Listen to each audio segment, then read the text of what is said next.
Baik, Assalamualaikum warahmatullahi wabarakatuh.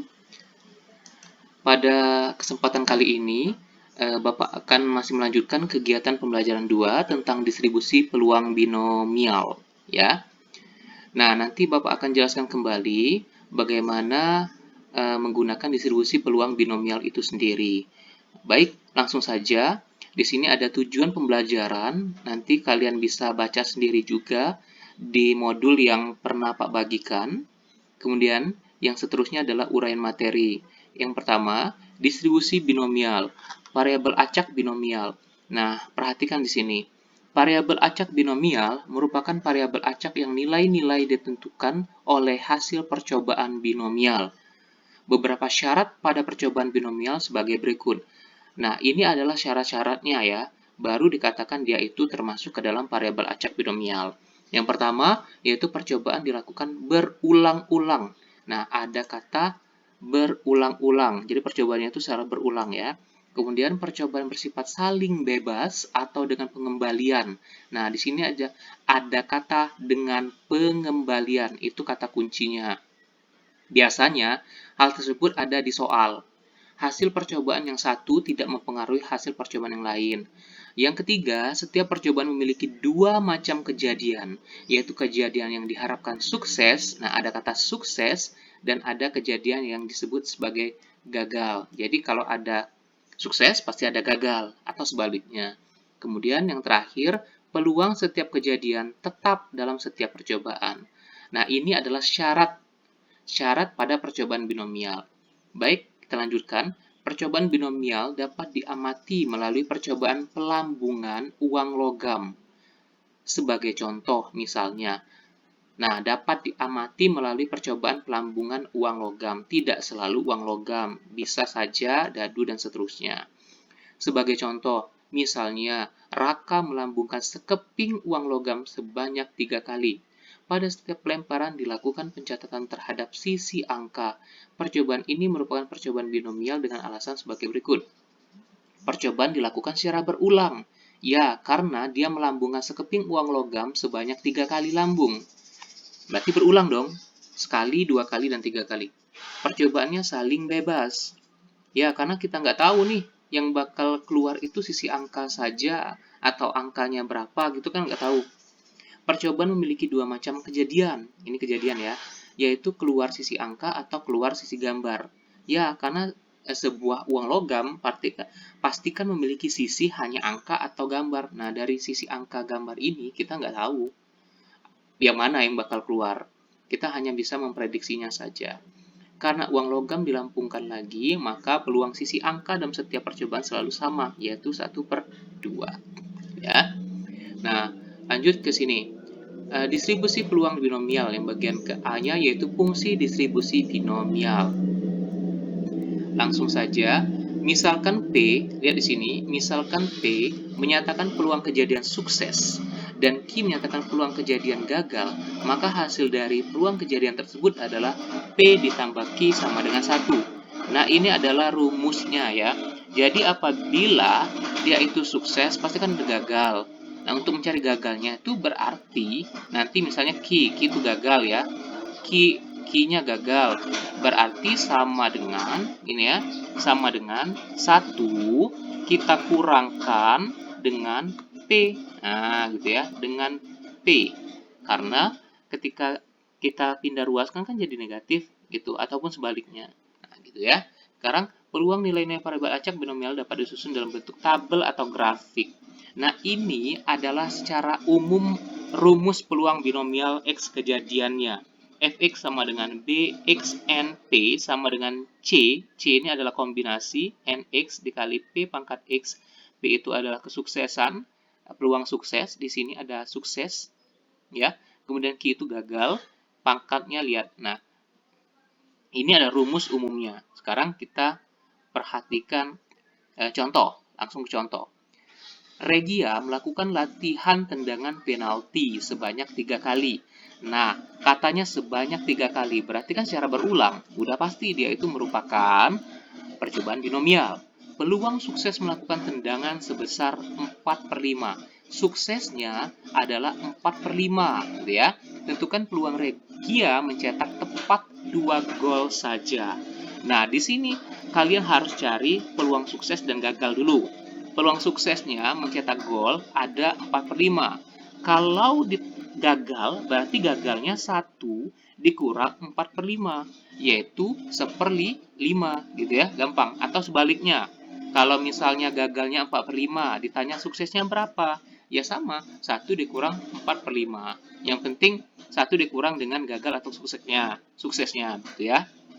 Nah, setelah itu, ya sekarang kita gunakan secara logika aja dulu. Jadi tanpa rumus distribusi binomial, nah itu bagaimana? Misalkan M sama dengan tendangan masuk dan G sama dengan tendangan gagal. Nah, ini hanya permisalan ya.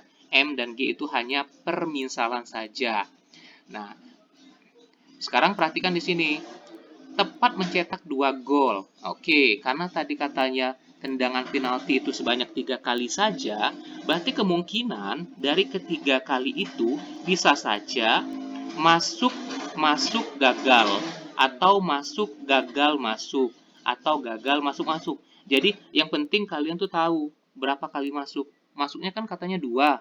Nah, kalau 2, buat sini 2 masuk masuk, hanya kan 2, mencetak tepat 2 gol, tepat 2 gol ya. Masuk berarti satunya bisa gagal dong. Nah, gitu. Nah, dari sini kalian putar-putar aja. Jadi eh, gagalnya bisa yang pas kedua, pas penalti keduanya. Bisa saja pas pertama penalti itu gagal gitu. Yang penting dia 2 kali gol gitu ya. Jadi kalau katanya penalti sebanyak 4 kali misalnya, berarti masuk gagal-gagal, nah gitu ya. Bisa saja dia tuh kalau dia 4 kali berarti masuk, sorry, karena katanya cuman 2 gol berarti bisa masuk gagal dan gagal gitu ya. Sorry, saya hapus lagi. Bisa saja dia tuh masuk gagal gagal apabila misal 4 kali penalti gitu ya. Nah, ini aja nanti ditukar-tukarkan di gagalnya ke sini, kemudian diputar-putar sehingga tidak ada yang sama seperti itu. Nah, itu untuk menentukan variabel acaknya ya. Nah, setelah itu, setelah dapat yang pertama, peluang hasil tendangan. Nah, lihat ini, bisa saja kan masuk gagal. Maka peluangnya, nah lihat di sini 4/5, 4/5, 1/5 itu dari mana? Nah, masuk itu kan berarti sukses. Kalau sukses lihat di sini, sukses itu 4/5. Oh, berarti ketika dia masuk, dia 4/5 gitu ya. Ketika masuk berarti sukses nih, 4/5 juga dong. Nah, gitu. Ketika gagal berapa gagal? Gagal itu ini, nggak masuk, berarti 1/5. Dah, maka dia dikalikan. Nah, dikalikan hasilnya adalah 16/125. Gitu ya. Lanjut. Bagaimana kalau dia yang berikutnya masuk, gagal, masuk gitu ya. Yang pertama penaltinya itu sukses, tapi yang keduanya gagal. Kemudian ketiga sukses lagi. Maka peluangnya lihat, masuknya 4/5, gagalnya 1/5, masuknya lagi, suksesnya lagi 4/5. Udah kalikan semua gitu. Begitupun yang ketiga, peluang, gagal, masuk-masuk gitu ya. Berarti gagal, sukses-sukses. Gagalnya 1/5, suksesnya 4/5, 4/5. Dikalikan hasilnya 16/125. Nah, dengan demikian, peluang Regia mencetak tepat 2 gol yaitu, kalau dia dikatakan saling bebas, tadi kan ada istilah saling bebas ya. Mana tadi? Nah, ini, percobaannya saling bebas gitu ya. Nah, kalau dia saling bebas, itu jumlahkan semua nih, dijumlahkan. Jumlahkan dari yang pertama sampai ketiga ini jumlahkan. Nah, hasilnya gini. Ya. Nah, dia tidak akan melebihi dari 1. Jadi 0,384 kalau dibuat dalam bentuk desimal. Atau boleh 48/125 saja itu boleh. Gitu. Ini secara logikanya ya, cara tanpa rumus. Nah, bagaimana kalau dengan cara rumus? Oke, kalau pakai rumus distribusi monomial, kita harus menentukan dulu seperti yang rumus tadi. N-nya apa, gitu ya. N-nya ini apa sih? X ini apa? Nah, kemudian P itu tadi sukses ya. Q-nya itu gagal. Nah, perhatikan di sini. Keterangan tadi kan kombinasi NX itu koefisien binomial. Nah, koefisien ini kita harus cari. X itu banyak kejadian yang diharapkan. Dengan X itu bisa tidak ada sama sekali kejadian, 1, 2, seterusnya. Gitu ya. Langsung saja. Nah, N3. 3 ini dapat dari mana? 3 itu kan lihat di sini. Sebanyak 3 kali. Nah, berapa kalinya? X itu 2. 2 itu dari mana? Nah, lihat katanya tentukan peluang. Peluang mencetak tepat 2 gol. Nah, ini kan dari tepat 2 gol nih. Ini kan dari 2 gol. 2 gol. Ya, 2 gol. Ini tadi dari berapa kali penalti. Ah, kalau P dan Q kan gampang. Kalau P itu ya apa tadi? Sukses. Nah, gitu ya. P itu adalah sukses. P itu adalah sukses. Sukses. Sukses, ya. Nah, sedangkan untuk yang Q itu adalah apa? Tadi gagal. Mana gagal tadi? Nah, ini. Yaitu dia gagal. Dah. Sudah kita dapatkan semua, udah masukkan semua ke dalam rumus tadi. Berarti N-nya 3, X-nya 2. Berarti 3 kombinasi 2. Nah, ingat ya, yang namanya N itu selalu lebih besar sebenarnya daripada X gitu. Kemudian lebih besar sama dengan. Jadi bisa saja yang ini itu 3 itu boleh. Kalau 3, tapi nggak boleh 4 ya, nggak mungkin dong. Misalnya gini, misalnya di sini penaltinya sebanyak 3 kali. Ya bisa aja dia tentukan peluang Regia mencetak tepat 3 gol. Bisa aja suksesnya 3 gol. Tapi nggak mungkin dong kalau dia tentukan peluang Regia mencetak tepat 4 gol, 4 kali. Kan di sini 3 kali. Nggak mungkin dia di sini jadi sukses. Berarti salah di soal gitu ya. Nah, setelah kita masukkan, udah untuk kombinasi, ingat ini ya, kamu perhatikan sini, rumus kombinasi itu, yang pernah saya ajarkan sebelumnya, bahwa jika ketemu dengan 3 kombinasi 2, itu 3 faktorial, dibagi 3 kurang 2 faktorial, dikali 2 faktorial. Nah, 3 itu sendiri, 3 2 kali 1, di sini 1 kali 2 kali 1, udah berarti 6 per 2 ya, jadi 3, gampang ya. Ingat yang namanya 3 faktorial itu selalu mengurang, misalnya 5 faktorial gitu ya. Berarti di sini sama dengan 5 kali 4 kali 3 kali 2 kali 1. Nah, semuanya dikalikan. Itu artinya faktorial, asalkan ada tanda seru. Kalau nggak ada tanda seru ya bukan faktorial berarti namanya. Gitu ya. Baik, jadi peluang Regia mencetak tepat 2 gol adalah setelah kita operasikan dari rumus tadi, ini tadi ya, hasilnya kan sama nih. 0,384. Jadi sama saja. Nah, terserah kalian mau pilih yang pakai rumus atau menggunakan cara logikanya saja, gitu ya. Baik, kita lanjutkan ke fungsi distribusi binomial kumulatif. Sebenarnya ini sama saja. Yang namanya kumulatif itu artinya tuh menjumlahkan semuanya. Seperti ini. Ini kumulatif nih namanya. Rumusnya ya sama, cuman ada kata sigma di sini ya. Sigma itu menyatakan jumlah kumulatif. Baik, kita langsung saja ke contoh lagi. Nah, sini sama aja sih sebenarnya dengan tadi. Rudy melakukan latihan tendangan penalti sebanyak 3 kali. Peluang sukses melakukan tendangan sebesar 4/5. Itu kan peluang Rudy mencetak paling banyak 1 gol. Nah, kalau tadi kan 2 gol. Sekarang cuman 1 gol. Nah, untuk peluang sukses melakukan golnya itu 4/5, berarti gagalnya sama. Sama persis dengan yang tadi. Tapi bedanya sini. Nah, sekarang katanya tadi kan peluang suksesnya itu 1 gol, cuma 1. Berarti masuknya 1. Nah, berarti karena dia 3 kali, berarti masuk.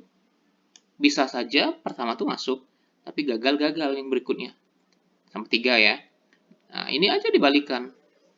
Jadi gagal, masuk, gagal, masuk, gagal semua. Bisa saja dong, dia gagal semua.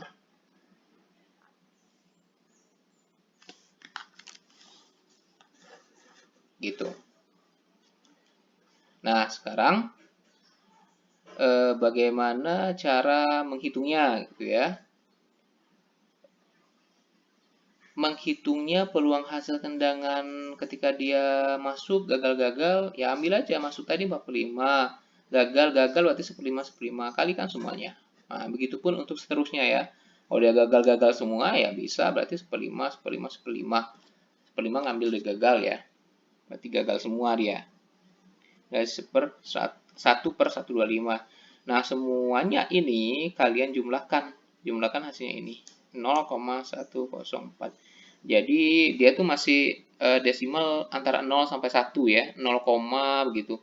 Jadi jarak nggak mungkin dia jadi 0 dan nggak mungkin dia lebih dari 1.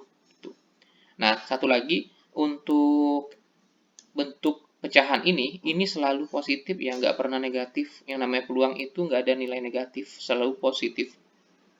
Artinya itu peluang itu kemungkinan itu berarti sesuatu yang ada, sesuatu yang mungkin ada. Artinya nilainya itu ya bukan nilai bayangan, nilai real gitu ya, berarti positif.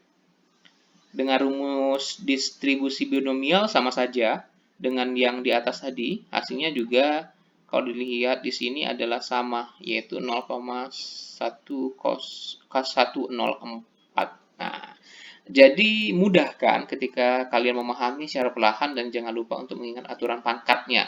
Ya, kalau pakai rumus, kalian perhatikan dulu aturan pangkatnya.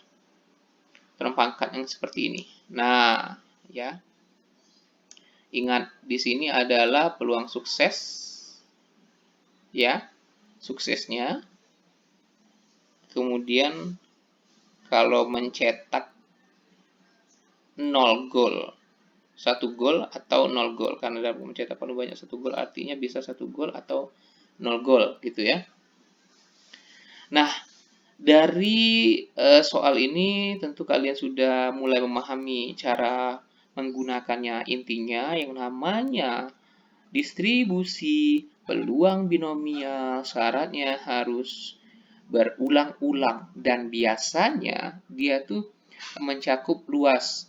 Tidak hanya sebatas contoh uang logam atau dadu, bisa saja kelereng gitu, bisa saja seperti ini, sebuah permainan bola, bisa seperti itu, atau hal-hal yang lain. Jadi sifatnya menyeluruh. Sedangkan kalau peluang suatu kejadian biasa itu hanya terpaku, hanya misalnya untuk menentukan peluang kejadian uang logam, atau dadu, atau kartu bridge gitu ya. Kartu bridge itu kartu remi. Nah, seperti itu saja. Itu bedanya. Jika ada pertanyaan nanti silakan kalian tanyakan, boleh melalui Messenger atau WA apabila ada yang tidak dipahami. Terima kasih atas perhatiannya. Saya rasa cukup di sini dulu penjelasan dari Pak. Saya akhiri. Wassalamualaikum warahmatullahi wabarakatuh.